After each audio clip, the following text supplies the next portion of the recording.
Fast, focused, and fearless. Here's everything you need to know as you jumpstart your day. I'm Pauline Verzosa. President Bong Marcos said it is up to the Justice Department on how to assess the House Quad Committee's latest recommendations. PBBM said that it is the usual process when it comes to House recommendations. He added that the DOJ will see if it is time to file charges and determine what kind of cases they will file. Recall that the House Quad Comm has recommended the filing of charges against various personalities, including former President Rodrigo Duterte for his involvement in the bloody war on drugs. The DOJ has to make that assessment. So, may recommendation ng Quad Comm, ganun naman talagang proseso. When they do an oversight hearing, meron silang findings, i-forward nila ngayon sa DOJ with their own recommendations as to how to handle the findings in the hearings. Meanwhile, Senator Bong Go raised his eyebrow over the recommendation of filing of charges against him and other personalities. He said the House Quad Comm only relied on hearsays when they came up with the list. Go said he is ready to go to court and face the possible charges against him. Well, Senator Dela Rosa says he's ready to face possible charges stemming from the Duterte administration's war on drugs. He also accused the House Quad Committee of targeting them to crucify those involved. Here's an excerpt from his interview on The Big Story. Ano po masasabi niyo dito kapag dito na sa Pilipinas, sa mga korte po natin na mapafile yung mga kaso na yan? Walang problema, Gretchen. Go ahead. We will face that case kung talagang after ng evaluation ng DOJ sa committee report na isasubmit nila at sila, I'm sure they will conduct their own investigation. Tingnan natin kung mag-prosper yung kaso, harapin natin sa korte yan pag yan ay na-file na sa korte.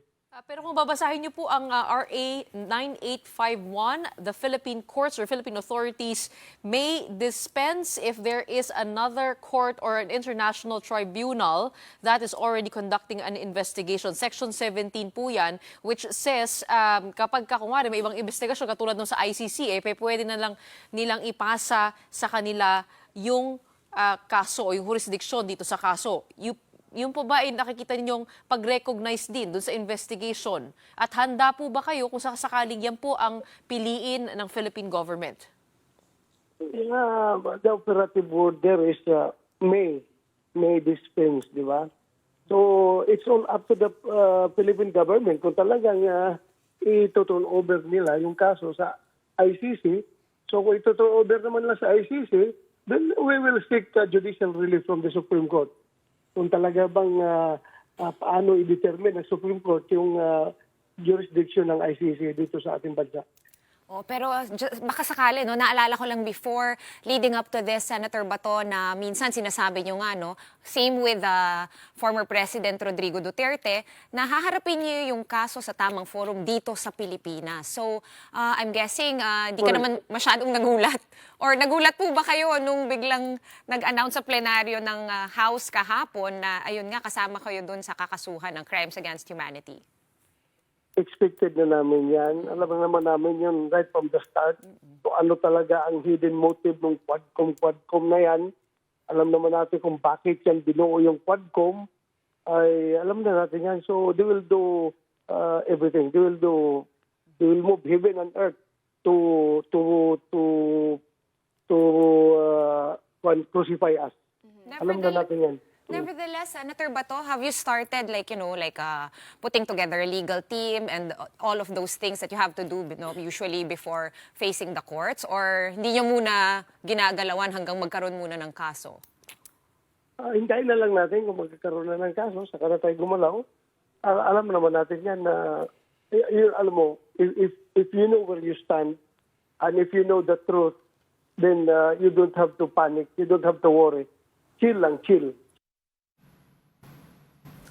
The Justice Department will add the House Quad Comm report to their ongoing investigation into the alleged extrajudicial killings under the previous Duterte administration. Justice Undersecretary Jesse Andres said they will also have a case build-up to gather evidence against personalities allegedly involved in extrajudicial killings. Andres added that former President Rodrigo Duterte might receive a subpoena about this matter. He reminded that Duterte does not enjoy immunity anymore. We will look into that possibility, but as of now, there are already admissions on record made by the former president, and that is evidence that is admissible because these are all under oath and in a public proceeding. All past presidents are no longer immune from suit. Let's now take a quick look at today's other headlines. In the Philippine Star, President Bongbong Marcos installed former Armed Forces Vice Chief Arthur Cordura as a new commanding general of the Philippine Air Force. Marcos says there is no room for complacency as the Philippines faces a changing security landscape. And in business world, the Bangko Sentral ng Pilipinas lowers its key rate for a third straight meeting, but signaled the possibility of fewer cuts in 2025. The Monetary Board reduced the target reverse repurchase rate by 25 basis points, bringing the key rate to 5.75% from 6%. The first set of new polymer banknotes were revealed in Malacanang yesterday, and aside from its new texture, the banknotes also showcases the country's rich biodiversity. Mobile Journal, Julie Baiza with that report. President Ferdinand Marcos Jr. led the unveiling of the first Philippine polymer banknote series in Malacanang yesterday. The event highlights the introduction of polymer banknotes in denominations of 500, 150 pesos. These are set to enter circulation in the first quarter of 2025. PBBM explained that unlike paper bills, which wear out after about a year, polymer banknotes can last 5 times longer or up to 7.5 years. It builds on the success of the 1,000 peso polymer note introduced in April of 2022 and aligns with the global best practice of updating currency features every 10 years. Over 40 countries, including Australia, Canada, the United Kingdom, and Singapore, have adopted polymer banknotes due to their proven benefits. The design of the new polymer banknote showcased the country's rich biodiversity. The 500 peso note features the Visayan spotted deer, which can be found only in the rainforest of Panay and Negros, while the 100 peso note, The 100 peso note showcases the Palawan peacock pheasant, a bird whose elegance mirrors the grace we show even in challenging times, whether it is showing kindness to others or finding beauty in the ordinary. Meantime, the 50 peso note shows a Visayan leopard cat, a symbol of independence and of agility according to PBBM. Aside from this, the polymer banknotes honors the culture of the Philippines. The intricate weave patterns carry the stories of families, of communities, and generations who have kept these traditions alive through their hands and hard work. Indeed, our currency is a tangible connection to those that we realize, once again, what we are as a people, that we are rooted in pride, in tradition, and the values we pass on to the next generation. PBBM also reminded the public that the existing paper banknotes will continue to circulate and will remain valid.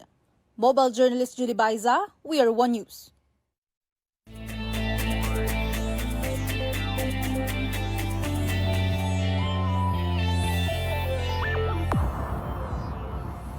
And now on to sports. The Converge Fiber Xers and the TNT Tropang Giga claimed their second consecutive wins against their respective opponents in the PBA Commissioner's Cup.